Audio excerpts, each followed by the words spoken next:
Welcome to the final part of this module. This is where we are going to be using diminished seventh substitution. We have done chromatic substitution, 2/5 substitution, and now we're looking at the diminished seventh. So out of all three, the most basic one is the chromatic substitution because it's the chord that you're going to. You lift up one semitone and then you have to make that the same chord as the other one. So if it's a 5 chord, it's going to be a dominant seventh, so the chromatic substitution must be a dominant as well. Then we moved into the 2/5 progression, a little bit more complex, where we have to think of a minor chord, which is a perfect fourth down from the chord we are going to. But if you spell it out with 5 semitones moving down, it's a lot easier. So a diminished seventh substitution is where we're going to look at our chord progressions, and actually it's basically the root chord which is going to change to a diminished before we move into the other progressions that we've kept.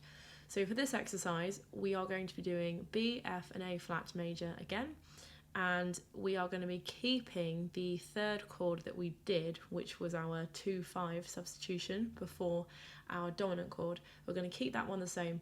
We are, however, going to now change the chromatic substitution, which was the second chord, and we're going to change that to the diminished seventh sub.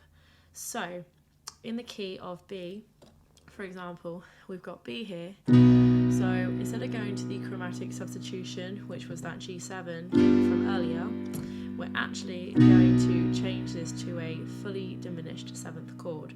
So that means that we are coming down on the third, flattening, coming down on the fifth, flattening, and then not only that, but we're actually taking it all the way down to a fully diminished. So we're going down 3 semitones from our root to get the full diminished. So for example, B major to B diminished seventh.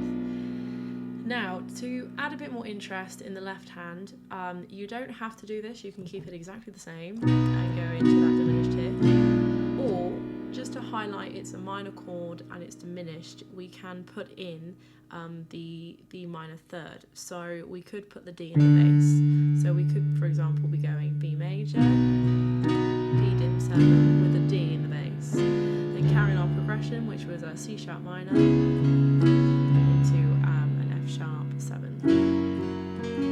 So we have 1, 2, 3, 4, 1, 2, and 3, 4, and 1. So you can hear it, it's a strange chord all on its own.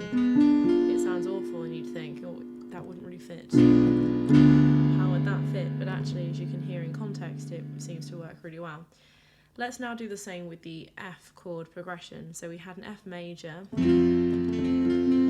So once again, we're going to be flattening down our third, flattening down our fifth, so we get our A flat and our B, and then we want 3 semitones down from the root. So we're going to go 1, 2, 3, that would be a D in here. So we'd have our F chord, and now the left hand, once again, I'm going to highlight that third.